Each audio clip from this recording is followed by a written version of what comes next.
Hi everyone, it's your girl Tamari, the AstroFashionista. Welcome to my channel. Today I'm going to be doing June 2019 horoscopes. I'm going to try to take a little bit of a different approach. There's always so much going on and I don't want to overwhelm people, but I do want this to be effective and useful in your everyday life, so I will be giving you key dates. I also want to start by pulling a card of the month for us all. I haven't done this before on this channel, but this is my Moonchild Tarot deck by Danielle Noel. She is an artist. Follow her on Instagram. I love these cards. I think they're so beautiful. I actually have another card deck she designed, and I even have like a tarot mat that I purchased from her. But yeah, I'm just going to pull one Moonchild Tarot deck. I'm going to ask the universe what we all should know for June. What's the main message? What should we be preparing for? What should we remember every day in June? What is the collective message for June for me and all of my subscribers and viewers? Let's see. Ooh. 8 of Pentacles. Okay, so seems like this month is going to be about, interesting enough, this is 8. It's an 8 month for me in numerology in June. 8 is a power number. It's a number about enterprise and karma and achievement and climbing to the top and reaching great heights. Pentacles are also about money and finances. When we put those two together, it's about putting in the effort to really go for a skill or something, learning something new, being an apprentice, so that you can create wealth for yourself in the future. So I think this is something that all of us should keep in mind this month. This is funny because not only is it an 8 month for me, not to make this about me, but I'm actually going to Europe this month, partly for vacation, and then part of it I'm going to an astrology retreat in Bulgaria on the Black Sea in Sozopol, I think that's how you say the city, to study with Astrology. She's an astrologer. You can find her on YouTube. I love Astrology. I've been following her for a while. She's having a retreat there, and I'm going to be meeting a lot of other astrologers and even astrology fans and people that just are really into it and studying with some of these great astrologers. So this is right on point for me, so I hope it's on point for you. Let me know what you think, and if this, my little wheel keeps moving, if this resonates with you, especially at the end of the month. So let's get into June. I'm going to pull up my notes here. I'm going to turn off my phone because people always be blowing me up when I'm trying to record a video. Last month, May, was a lot of Taurus energy. June, we're moving into Gemini territory. The sun is already in Gemini. It was in Gemini in May, in part of May towards the end, and now it's also in June. The sun's also in Gemini. Now, what does Gemini represent? Gemini is the first air sign of the zodiac. It's a mutable sign. Mutable in astrology means flexible, changing, kind of like chameleon type energy. There's 4 mutable signs, Gemini being one of them. So Gemini represents frequent movements because it's air, right? It's air energy. Air is about being go with the flow, moving, thoughts. Any air signs are Libra, Aquarius, and Gemini. They're all connected to thoughts and ideas of some sort. So a lot of this month is going to be about us thinking about collectively ideas and running things through our head and overthinking things and having a lot of Mercury energy, because Mercury is Gemini's ruler. So just things constantly going through your head, thinking about new skills, thinking about how we can move ahead, which is funny. It's connected to the tarot card that I pulled.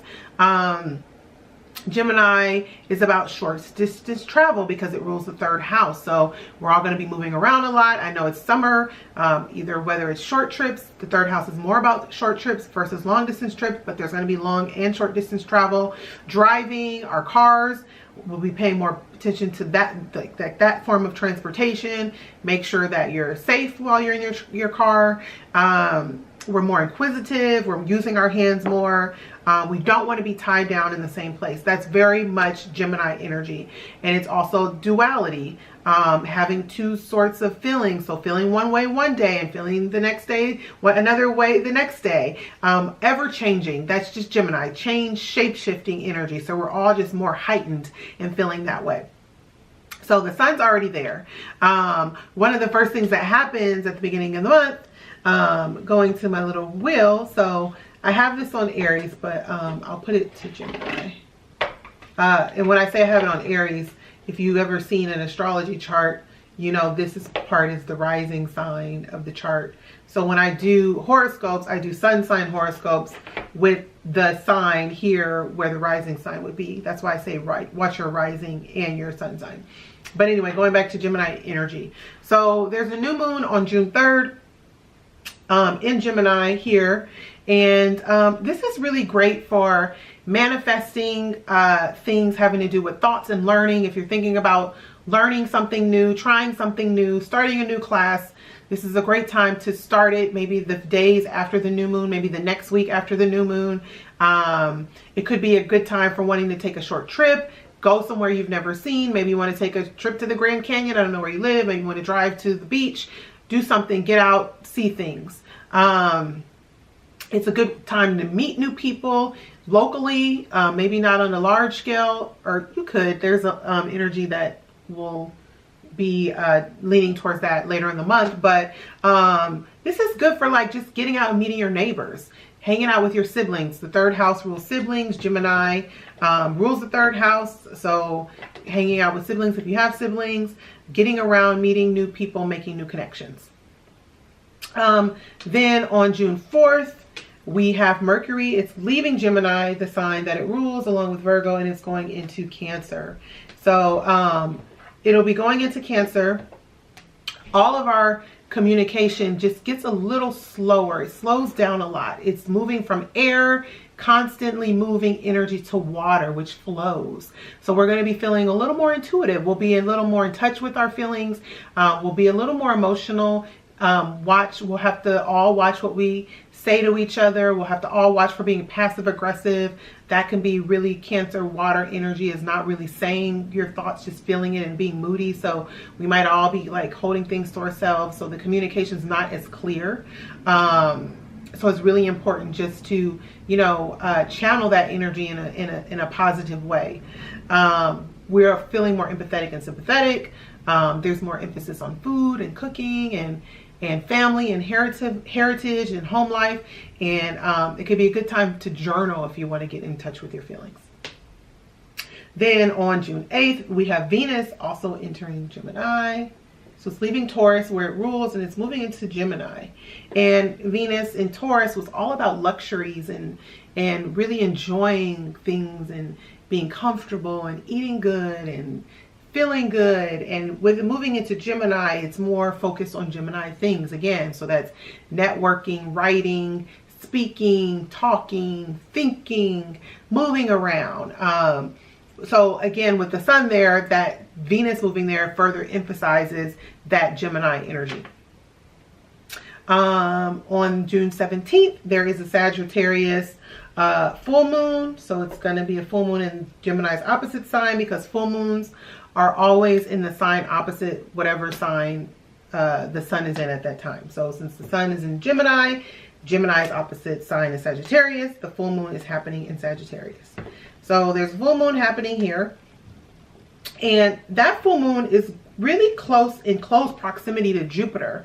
It's going to be at 25 degrees. Don't worry about the degrees if you're not an astrology buff, but just know that's where the location is. And the Jupiter is today, it's when I'm recording this video, it's at like 20 degrees and it's retrograde. So that's pretty close proximity. It's almost a conjunction in astrology, which is when two planets are sitting next to each other. So they're kind of rubbing off energy on each other. That tells me that this is going to be a really big, dramatic full moon. Something that's going to manifest big in all of our lives in whatever area that the full moon is falling in, and that depends on where it falls in your chart. So there's going to be some big dramatic conclusion, something happening. Emotions will be heightened at this time with Jupiter there. So I'm not saying it's necessarily going to be a good or bad thing, but it's going to be some big grand thing that happens around that time. Then on June 21st, we have the sun moving from Gemini into Cancer. And you guys, this is an important day. This is summer solstice. That there's like even time between night and day. There's equal daylight and nighttime. Long, beautiful day, summer solstice. It's the beginning. It's very important. Always, anytime there's a season change, that's super significant, not only for the world, but like for the physical world, because there's a change in season, but for the astrological world, because there's a major change and shift in energy, right? So Aries begins spring, and I'm talking about if we all live in the northern hemisphere. If you're watching and you live in the southern hemisphere, it's the opposite, below the equator. So Aries is all about spring and new and things unfolding and beginning. The summer solstice, the sun moves into Cancer, and it's about it's a cardinal sign. Well, all the season changes happen in cardinal signs, so it's all about initiating and new and taking action. So we're moving into summer energy. We're moving into, home and family life, because that's what Cancer rules. Maybe spending more time with family, thinking more about our family, maybe doing some home renovations, being more in tune with our emotions. What other Cancer things? Eating more, enjoying life more, being comfortable. Even though it's all about summer, we're out and usually playing in the sand or swimming or whatever you're doing in the summertime. It's still very Cancer energy to want to be comfortable and just be surrounded by family and really enjoy that time. So that's a special day. And I'll be spending the summer solstice with the Astrology group with Astrology. I'm so excited. It's going to be fabulous. On that same day, Neptune also goes retrograde in Pisces. Now, this isn't a major thing. It'll affect Pisces more than energy, since Neptune is their modern ruler.